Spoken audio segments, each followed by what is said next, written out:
राधे राधे बोलने से क्या होता है? राधे राधे बोलने से हमारे सारे कष्ट दूर हो जाते हैं। राधा नाम की महिमा। एक बार संत जी किसी गांव के निकट आश्रम पर भागवत जी की साप्ताहिक कथा कह रहे थे। तीसरे दिन के वृतांत में हुआ अनेक प्रकार के लोग जो पाप कर्म करते हैं, उन्हें अनेक प्रकार के नरकों में जाना पड़ता है।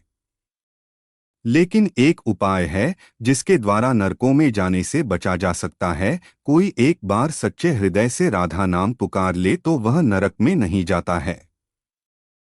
एक सेठ जी जो रोज आकर सत्संग सुना करते थे, सत्संग समाप्ति की पश्चात वह संत जी के चरणों में आकर बड़े जोर से रोने लगे।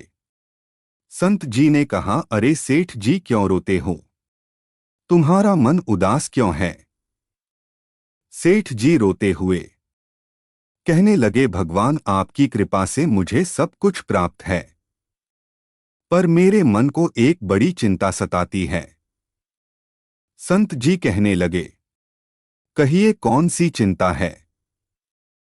सेठ जी कहने लगे, आज अपने भागवत कथा में नारकों का वर्णन किया। वर्णन करते हुए बताया जीवों को अनेक पापों से नारकों की प्राप्ति होती है, लेकिन एक उपाय है जिसके द्वारा नरकों में जाने से बचा जा सकता है। तो प्रभु मैं तो आपकी शरण में हूँ, रोज सत्संग सुनने आता हूँ। मेरे मन में तो यह विश्वास है आप संतों की कृपा से, भागवत की कृपा से मेरा उद्धार तो हो ही जाएगा। लेकिन मेरा एक छोटा भाई है जिसकी उम्र 50 साल है। ना वह सत्संग में जाता है, ना परमात्मा पर विश्वास करता है, और ना ही प्रभु का नाम सुमिरन करता है। उसका उद्धार किस प्रकार होगा? मुझे उसकी बड़ी चिंता सताती है। मैं उसे बहुत बार समझाने का प्रयास भी करता हूं। इस संसार के काम तो होते रहेंगे, तुम भगवान के नाम का स्मरण भी किया करो। तब वह कहता है, ऐसा करने से कुछ नहीं होता, तुम भी मत किया करो। मैं जितना आस्तिक हूं, प्रभु के प्रति जितनी मेरी आस्था है, वह उतना ही कट्टर और अनिश्वरवादी है। तब संत जी ने कहा, क्यों चिंता करते हो? एक दिन उसका भी उद्धार हो ही जाएगा। सेठ जी रोते हुए कहते हैं, हे प्रभु, उसका उद्धार कब होगा? आप जैसे महापुरुष हो हमारे गांव में आए हैं, तो मुझे तो आप पर ही यकीन है, आप ही उसका उद्धार करके जाएंगे। और आप ही कैसे भी कृपा करके मेरे घर आइए और एक बार तो उसके मुख से श्री राधा नाम का उच्चारण कराया गया। तब सेठ जी की विनय सुन संत जी कहने लगे, कल सत्संग समाप्ति के पश्चात मैं आपके घर आऊंगा और उसे परमात्मा का सुमिरन अवश्य करूंगा। दूसरे दिन हुआ, सेठ जी अपने घर गए। संत जी के आने का इंतजार करने लगे। आश्रम पर कथा की समाप्ति हुई। अब संत जी अपने वचन अनुसार सेठ जी के घर पहुंचे। जैसे ही घर पहुंचे, सेठ जी ने बड़े आदर सत्कार से संतों का स्वागत किया।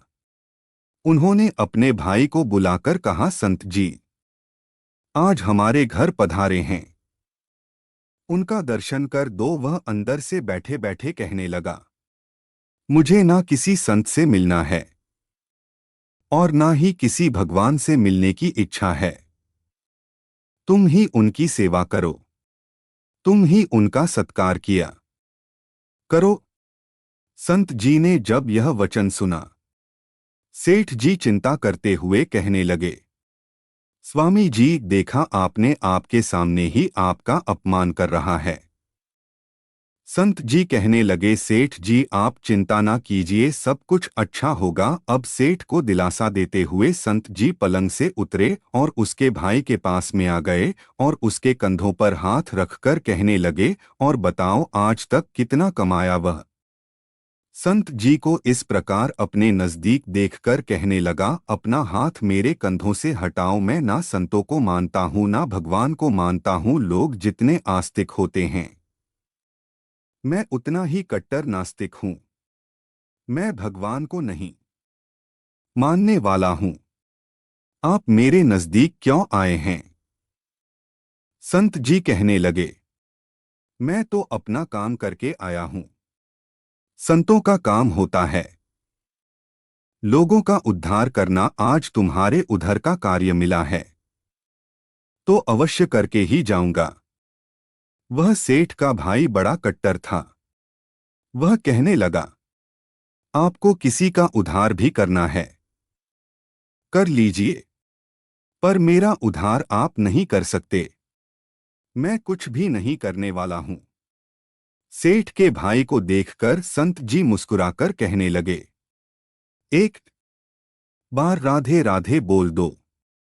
वह सेठ जी का भाई कहने लगा, मैं कुछ नहीं बोलूंगा। संत जी ने फिर कहा, राधे राधे बोल दो। कहने लगा, नहीं कहूंगा। फिर संत जी ने कहा, राधे राधे बोलो। वह कहने लगा, मैंने कहा ना, मैं नहीं बोलूंगा। तब संत जी पुन सेठ जी के पास आए और कहने लगे, अब आपने मेरे ऊपर यह सौंप दिया है, अब मैं जैसा करूंगा। आप बीच में नहीं आना। आप सारे परिवार वाले बाहर जाकर बैठ जाओ जब तक मैं आपको बुलाऊं नहीं। एक भी परिवार वाला इस कक्ष में ना आए। और भी इस प्रकार सेठ जी अपने परिवार सहित बाहर आकर बैठ गए और कक्ष में सिर्फ संत जी और सेठ जी का भाई था। संत जी ने पूरे प्रेम से कहा, अरे भैया, एक बार राधे राधे बोल दो। वह कहने लगा, मैंने आपसे मना किया ना, मैं नहीं कहता हूँ, ना भगवान को मानता हूँ, ना भगवान की बातें मानता हूँ। मैं कट्टर नास्तिक हूँ। संत सेठ के भाई से प्रेम से हंसते हुए कहने लगे, जितनी तुम कट्टर नास्तिक हो मैं उतना ही आस्तिक हूँ।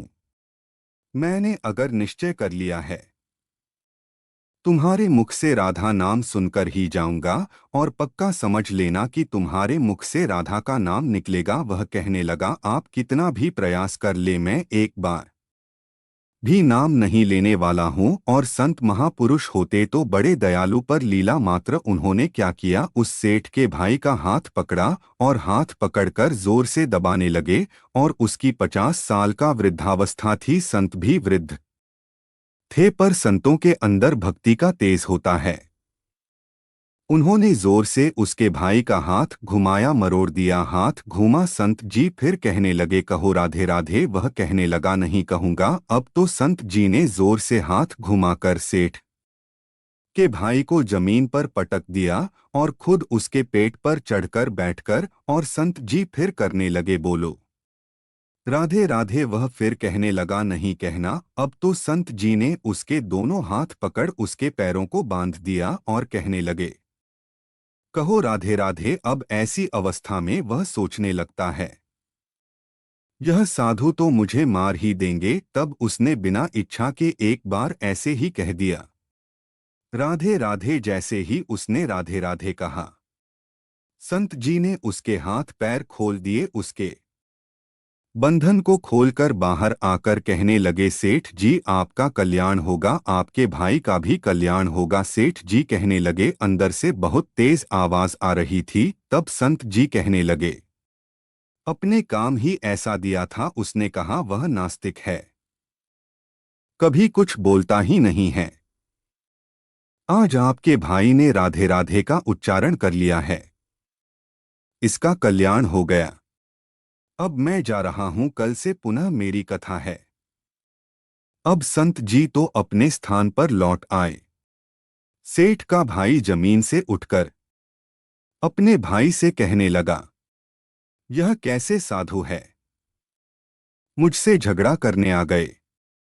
मेरे ऊपर चढ़कर बैठकर और कहने लगे, अगर राधे राधे का नाम उच्चारण नहीं करोगे तो तुम्हारे ऊपर ऐसे बैठे रहूंगा। अब उसकी बातें सुन सेठ जी तो हंसने लगे। वह हंसते हुए मां से भगवान को धन्यवाद देते हुए कहने लगे, हे प्रभु, आपके संत भी बड़े दयालु हैं, खुद कष्ट सहकर भी लोगों का कल्याण करते हैं। समय व्यतीत होता गया। मुश्किल से 5 से 6 महीने गुजरे होंगे। अचानक एक दिन छोटे भाई का देहांत हो गया। शरीर छोड़ने के पश्चात आत्मा शरीर से अलग हो जाती है। वह आत्मा ही ऊपर यमराज के पास जाकर सारे हिसाब किताब देती है। और इस व्यक्ति का हिसाब किताब खोला गया।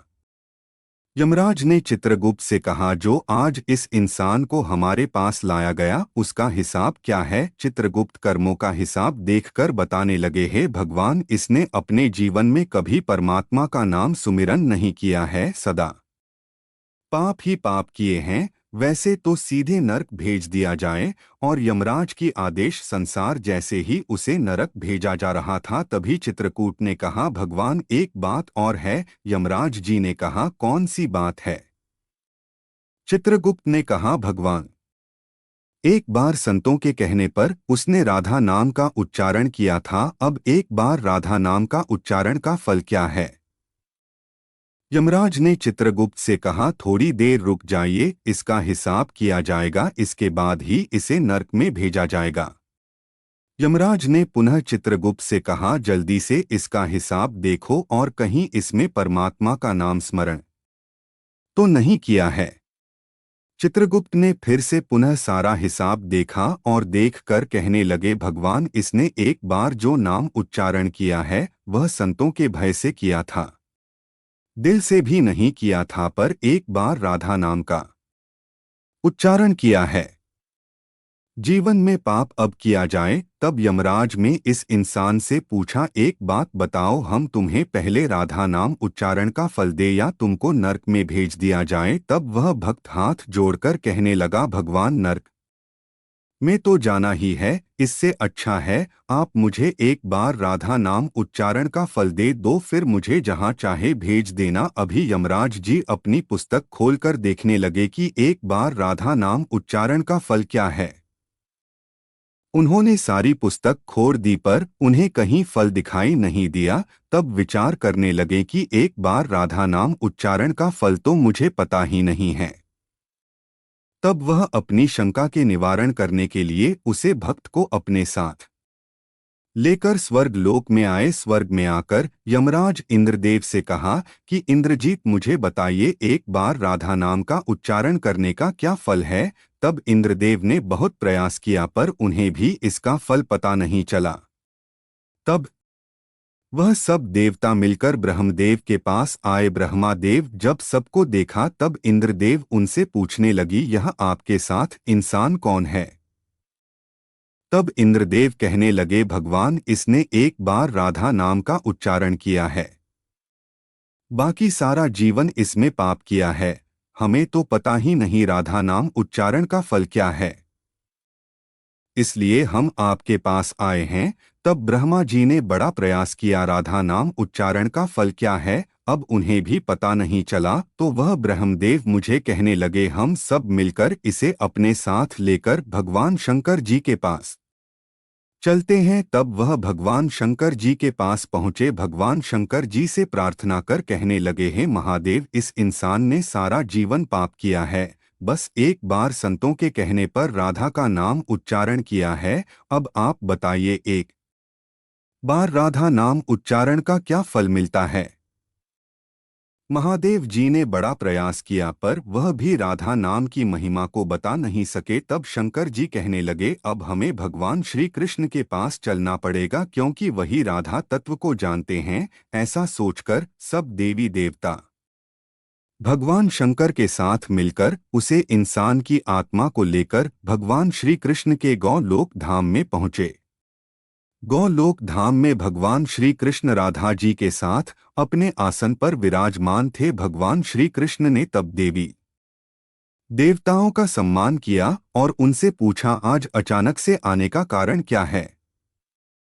तब भगवान शंकर हाथ जोड़कर कहने लगे, हे भगवान, यह इंसान इस धरती से आया है, इसने अपने जीवन में बहुत पाप किए हैं, पर एक बार राधा नाम का उच्चारण किया था। यमराज जी पता ना कर सके कि एक बार राधा नाम का उच्चारण करने का क्या फल होता है।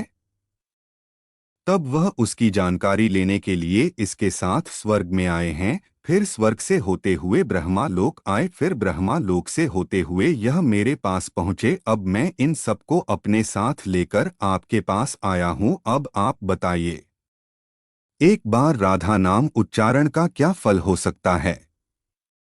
जब इस प्रकार बातें चल रही थी, तब श्री कृष्ण के पास बैठी राधा रानी बड़े जोर से हंसने लगी। तब श्री कृष्ण कहा, क्यों हंसती हो? तब राधिका कहने लगी है, भगवान, यह अभी तक राधा नाम का महत्व नहीं समझ नहीं सके हैं।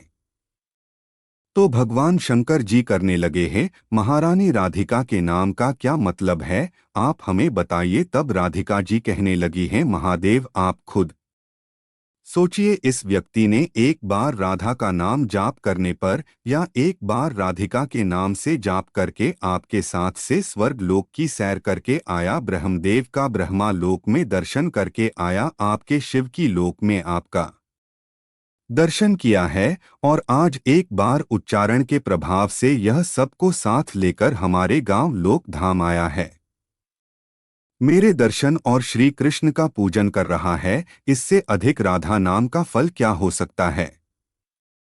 जब राधिका जी ने इस प्रकार एक बार राधा नाम का पूरा महत्व बताया, तो यमराज कहने लगे, यह तो बड़ा आनंद फल है। जो व्यक्ति नारकों में जाने वाला था, वही एक बार उच्चारण से सब लोगों की यात्रा कर भगवान श्री कृष्णा और राधा रानी के चरणों में उपस्थित हो गया। इससे अधिक फल और क्या हो सकता है? तभी फिर से यमराज कहने लगे, हे भगवन, क्या अब इसे नारकों में जाने की आवश्यकता नहीं है? तब श्री कृष्णा कहने लगे, हे धर्मराज, जिसने एक बार राधा रानी के चरणों का दर्शन कर लिया हो, वह तो कभी नरक में जा ही नहीं सकता। तब वह भक्त जो वहां पर राधा रानी के दर्शन कर रहा था, वह कहने लगा, है महारानी, मैं तो संतों के भय में आकर आपका राधा नाम उच्चारण किया था, पर जो सच्चे हृदय से आपका नाम का उच्चारण करते हैं, उन्हें तो जीवन में कोई भय होगा ही नहीं। वह तो नारकों की यात्रा में कभी निकलेंगे ही नहीं, वह तो सीधा आपके चरणों